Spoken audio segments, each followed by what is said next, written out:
అక్కడ ఏడాదిలో 4 సార్లు ఓట్లేస్తారు. 2 రాష్ట్రాల ఆధార్ కార్డులు, 2 రేషన్ కార్డులు, 2 ఓటర్ ఐడి కార్డులు ఉంటాయి. 2 జిల్లాల అధికారులు, 2 ఎమ్మెల్యేలు, 2 సర్పంచ్లు, ఇలా అన్ని 2 ఉంటాయి. వాళ్లకు ముఖ్యమంత్రులు కూడా 2. ఇలాంటి డబుల్ ధమాకా 12 ఊళ్లకు దొరికిన అదృష్టం. ఏడాది గడవక ముందే వాళ్లు ఇంకో ఎమ్మెల్యేకి బుధవారం ఓటేస్తున్నారు. ఆ 12 ఊళ్ల కథ ఏంటో చూద్దాం రండి.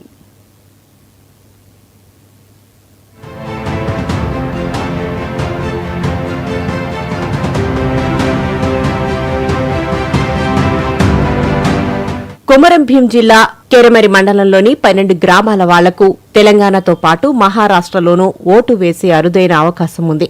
శరందోలి, ముకదంగూడ, అంతాపూర్, బోలాపటార్, కోట్ల పద్మావతి, మహారాజ్గూడ, శంకర్ది, ఇంద్రానగర్, ఎస్పాపూర్, గౌరీ, లెండ్గూడ గ్రామాల్లో వింత పరిస్థితి నెలకొంది. ఇక్కడ 2 రాష్ట్రాల పాలన నడుస్తోంది. వార్డు మెంబర్లు మొదలుకుని ముఖ్యమంత్రి దాకా 2 ప్రజాప్రతినిధులుంటారు. నిరుడు నవంబర్ 30న జరిగిన తెలంగాణ అసెంబ్లీ ఎలక్షన్స్ లో ఆసిఫాబాద్ నియోజకవర్గం ఓటర్లుగా ఎమ్మెల్యేకి ఓట్లేశారు. ఈ ఏడాది లోక్సభ ఎన్నికల్లో ఏప్రిల్ 18న మహారాష్ట్రలోని చంద్రాపూర్ ఎంపీ అభ్యర్థికి, మే 13న తెలంగాణలోని ఆదిలాబాద్ ఎంపీ అభ్యర్థికి ఓట్లేశారు. మళ్లీ ఈ నెల 20న మహారాష్ట్ర అసెంబ్లీ ఎన్నికల్లో రాజూరా నియోజకవర్గం ఎమ్మెల్యే అభ్యర్థికి కూడా ఓట్లు వేస్తున్నారు. और ये गांव में 2 इलेक्शन होने जा रहे हैं. अभी फिलहाल 3 महीने के पहले यहाँ का एमपी और एमएलए का इलेक्शन हो गया. उससे हमको कुछ भी डेवलप नहीं हुआ.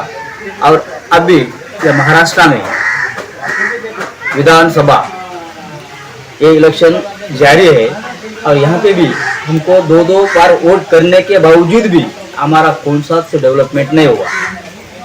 और अगर कोई सरकार या कोई स्टेट हमारे जीपी के लोगों को लेना है तो खेती के पट्टे और पानी की सुविधा, रोड की सुविधा, अगर हमको तेरामरी मंडल में जाने का है तो वहाँ पे एक बहुत बड़ा घाट है, वहाँ पे डामरीकरण नहीं हुआ.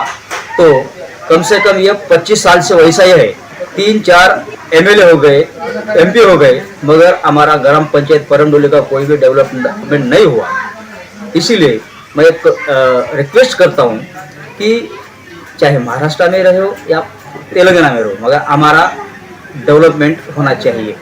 पानी, रोड, बस और हमारी खेती का पट्टा, इतना अगर कोई सरकार देता है तो वो सरकार में हम उसको एक हमारे दिमाग में ऐसा आइडिया है कि हमारे जो जीपी है టోటల్ బహిష్కార కరేంగే. ఈ ఊళ్లు 1956లో రాష్ట్రాల పునర్విభజన సమయంలో ఉమ్మడి ఆంధ్రప్రదేశ్లోకి వచ్చాయి.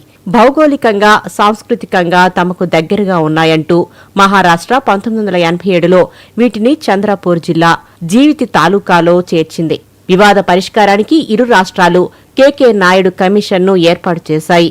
ఈ కమిషన్తో పాటు ఏపీ ఉమ్మడి హైకోర్టు సైతం ఈ గ్రామాలన్నీ ఉమ్మడి ఏపీవేనని తేల్చి చెప్పాయి. దీన్ని మహారాష్ట్ర సుప్రీంకోర్టులో సవాల్ చేయగా కేసు ఇప్పటికీ పెండింగ్లో ఉంది. అందుకే ఈ గ్రామాల ప్రజలది ఒక అంతులేని కథగా మారింది. ఉమ్మడి ఆంధ్రప్రదేశ్ నుంచే ఈ గ్రామాల మీద పాలనాధికారం ఎవరిదన్న వివాదం అనేక మలుపులు తిరిగింది. 2 రాష్ట్రాల ప్రభుత్వాల రికార్డుల ప్రకారం ఈ గ్రామాలు తెలంగాణలోని కుమరం భీం ఆసిఫాబాద్ జిల్లా, మహారాష్ట్రలోని చంద్రపూర్ జిల్లా పరిధిలో ఉన్నాయి.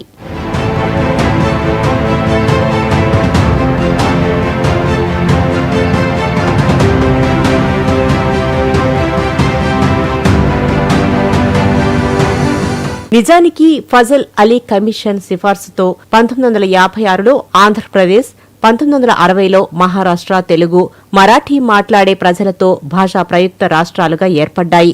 2 రాష్ట్రాలు ఉనికిలోకి వచ్చే నాటికి ఈ గ్రామాలు ఏర్పడలేదు.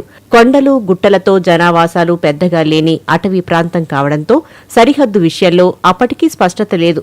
1965 నాటికి నాదెండ్, పర్బణి, లతూర్, ఉస్మానాబాద్ ప్రాంతాల నుంచి వలస వచ్చిన వారు ఇక్కడి అడవి నరికి వ్యవసాయంలో స్థిరపడ్డారు. దీంతో ఈ గ్రామాలు ఏర్పడ్డాయి. 1978లో 2 రాష్ట్రాల సంయుక్త కమిటీ నిర్ణయించిన సరిహద్దుల ప్రకారం ఈ గ్రామాలన్నీ ఉమ్మడి ఆంధ్రప్రదేశ్లోకి వెళ్లాయి. 1996లో మహారాష్ట్ర ప్రభుత్వం సుప్రీంకోర్టును ఆశ్రయించగా ఇంకా ఎటూ తేలలేదు. అన్నీ రెండేసి అని విచిత్రంగా చెప్పుకుంటున్నా అభివృద్ధికి నోచుకోవడం లేదని ఆ గ్రామాల వాళ్లు చెబుతున్నారు. రెండు రాష్ట్రాల మధ్య నలిగిపోతూ రెంటికి చెడ్డ రేవడిలా మారామంటున్నారు. గ్రామ పంచాయతీలో మహారాష్ట్ర తెలంగాణ రెండు తరపున ఓటు హక్కు ఉంది, మాకు ఓటింగ్ కార్డు ఉంది. మేము రెండు తరపున ఓటు వేస్తున్నాం. మొన్న తెలంగాణ ఎమ్మెల్యే ఎలక్షన్ లో ఓటు వేసినాం. ఇప్పుడు 20వ తారీఖు నాడు రాజుల విధానసభ ఎలక్షన్ లో ఓటు వేస్తున్నాం. మాకు రెండు సైడ్ ఓటు వేస్తాం. కానీ మా గ్రామ పంచాయతీలో రెండు తరపున ఓటు ఉంది, కానీ రెండు తరపున సువిధ లేవు. రోడ్డు సువిధ, దవాఖానా సువిధ మరియు డాంబర్ రోడ్డు సువిధ, అన్ని సువిధాలు లేవు. సుప్రీంకోర్టు ఇచ్చిన తీర్పు ప్రకారం సరిహద్దు వివాదం తేలేదాకా ఈ గ్రామాల ప్రజల సంక్షేమం రెండు రాష్ట్రాల బాధ్యత. దీంతో వీరికి 2 రేషన్ కార్డులు, 2 ఓటర్ కార్డులున్నాయి. వీరు రెండు రాష్ట్రాల ఎన్నికల్లో పోటీ చేస్తారు, ఓటు కూడా వేస్తారు. కానీ రెండు రాష్ట్రాల వాళ్లు ఎలక్షన్స్ టైంలో హామీలు ఇచ్చి వెళ్లిపోతున్నారని ఆవేదన చెందుతున్నారు. 2024లా మేము 4 సార్లు అవుతుంది మేము ఓటు చేస్తున్నాం. మన ఎంపీ ఎలక్షన్స్ ఉన్న టైంకి కూడా అప్పుడు 2 సైడ్లో ఓటు చేసిండ్రు. ఇప్పుడు ఎమ్మెల్యే ఎలక్షన్లో కూడా 2 సైడ్ ఓటింగ్ చేస్తున్నాం. అంటే ఇక్కడ రెండు గవర్నమెంట్లో ఉండి కూడా మా ఊర్లో కానీ మా గ్రామ పంచాయతీలో కానీ కొంచెం కూడా సౌకర్యాలు అసలు కదలో అన్నట్టు. ఇక్కడ ఏముండవు మాకు సౌకర్యాలు. ఇక్కడ ఊర్లో చూస్తే మాకు రావడానికి ఇట్లా రోడ్డు మంచిగా లేదు, ఏం లేదు. మన ఆసిఫాబాద్ నియోజకవర్గం నుంచి కోలక్ష్మి మేడంకి కూడా అంటే ఆమె ఇప్పుడు ఎలక్షన్ టైంకి వచ్చి ఇక్కడ పోతుంది. కానీ ఏం సౌకర్యాలు చూస్తే అసలు మేము చేస్తాం, మేము మాట్లాడతామని ఒక మాటలు చెప్పి వెళ్ళిపోతారు. మళ్ళీ ఇలాంటి టైంకి కూడా మహారాష్ట్ర నుంచి కూడా సేమ్ ఇట్లానే వస్తారు, మాట్లాడతారు, వెళ్ళిపోతారు. కానీ ఎవరు ఏం పట్టించుకోరు ఈ ఏరియాని. తెలుగు రాకపోయినా వీళ్లలో చాలా మంది తెలంగాణ ప్రభుత్వాన్ని నమ్ముకున్నామని చెబుతున్నారు. రేవంత్ రెడ్డి సర్కారు ఇక్కడ రోడ్డు సౌకర్యం కల్పించాలని, పిల్లలు స్కూళ్లకు వెళ్లే వీలు కల్పించాలని కోరుకుంటున్నారు. मेरा नाम कुंडली वाघमार है। मैं परंदोली ग्राम पंचायत का रहने वाला।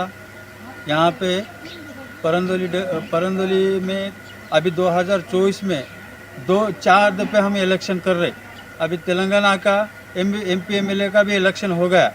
अभी 20 तारीख को भी अभी हम एमएलए का इलेक्शन कर रहे हैं, तो भी हमारा कुछ डेवलपमेंट यहाँ पे नहीं है सर। यहाँ पे सीएम रेवंत रेड्डी हमारे को ऐसा करना है कि हमारा परंदोली का थोड़ा डेवलप, रोड नहीं है, यहाँ पे रहने के लिए रोड नहीं है, स्कूल जाने के लिए बस नहीं, टाइम पे करंट नहीं है, कुछ डेवलप नहीं कर रहे सर। यहाँ पे हॉस्पिटल्स प्रॉब्लम है यहाँ पे। तो हमारे ग्राम पंचायत से एक निवेदन है कि रेवंत रेड्डी हमारे को पट्टा दे के हमारे को अच्छा हमारा विकास करेंगे, इतना बोल के भाई बस कर। ఇప్పుడు మహారాష్ట్ర అసెంబ్లీ ఎన్నికల నేపథ్యంలో బుధవారం పోలింగ్ నేపథ్యంలో మరోసారి ఈ గ్రామాలు వార్తల్లోకి వచ్చాయి. వీళ్ల కథ విచిత్రంగా ఉందని చెప్పుకుంటున్నారు తప్ప అసలు కష్టాలు బాహ్య ప్రపంచానికి తెలియటం లేదని అక్కడికి వెళ్లిన వాళ్లకు అర్థమవుతుంది. అందరూ సుప్రీంకోర్టు తీర్పు వస్తే ఏదో ఒక రాష్ట్ర పౌరులుగా గుర్తింపు పొందితే పూర్తిస్థాయి అభివృద్ధి సాధ్యమని నమ్ముతున్నారు.